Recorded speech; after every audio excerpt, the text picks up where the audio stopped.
Argentine Republic. 1978 ও 1986 সালে football বিশ্বকাপ জয়ী Argentina দলটির সাথে আমরা সকলেই পরিচিত, কিন্তু দেশটি সম্পর্কে আমরা কতটুকু জানি? লাতিন আমেরিকা তথা দক্ষিণ আমেরিকার দুটি প্রতিবেশী দেশ ব্রাজিল এবং আর্জেন্টিনা একই সীমানা শেয়ার করলেও আর্জেন্টিনায় দেখা যায় না কোনো কৃষ্ণাঙ্গ খেলোয়াড়। ফুটবল মাঠের চিত্রটাই বাস্তব এক কুখ্যাত রাজনৈতিক ইতিহাসের প্রতিচ্ছবি। আমাদের আজকের আয়োজনে জানবো সে করুণ ইতিহাস সম্পর্কে।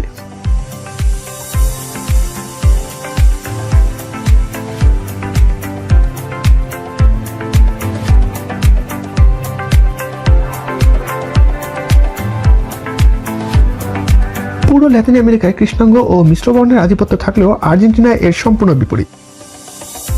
1492 সালের 12 অক্টোবর ক্রিস্টোফার কলম্বাস প্রথম আমেরিকার মাটিতে পা রাখলে বিপুল পরিমাণ ইউরোপীয় আমেরিকায় বসবাস শুরু করতে থাকে। পরবর্তীতে আফ্রিকা হতে প্রচুর পরিমাণ কৃষ্ণাঙ্গ দাসও আমদানি করা হয়। 1527 সালে আর্জেন্টিনার মাটিতে শুরু হয় দাস ব্যবসা এবং তার তুমুল প্রসার করতে থাকে।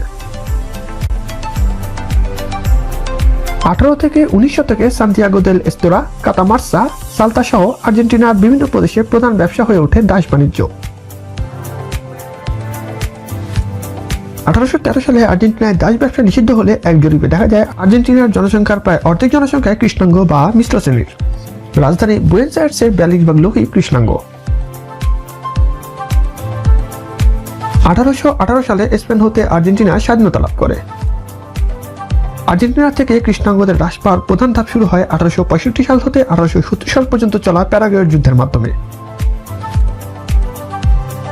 চরম শ্বেতাঙ্গ জাতীয়তাবাদী আর্জেন্টিনার সপ্তম রাষ্ট্রপতি ডোমিঙ্গো ফাস্তিনো সার্নিয়েস্তো শুধু কৃষ্ণাঙ্গ আর্জেন্টাইনদের যুদ্ধে পাঠাতে থাকে, ফলে লাখ লাখ কৃষ্ণাঙ্গ সেনা যুদ্ধে নিহত হয়, তৈরি হয় চরম লিঙ্গ ভারসাম্যহীনতা। 1853 সালে আর্জেন্টিনার সংবিধান রচিত হয়, যেখানে ইউরোপ থেকে শ্বেতাঙ্গ অভিবাসীদের নাগরিকত্ব নীতি গৃহীত হয়, ফলে প্রচুর সংখ্যক ইউরোপীয় শ্বেতাঙ্গ আর্জেন্টিনায় চলে আসে, যা এখন অব্যাহত রয়েছে। তদুপরি অবশিষ্ট কৃষ্ণাঙ্গদের উপর নেমে আসে চরম রাজনৈতিক বৈষম্য। 1897 সালের আর্জেন্টিনার জনসংখ্যার মাত্র 3 ভাগে পরিণত হয় কৃষ্ণাঙ্গরা।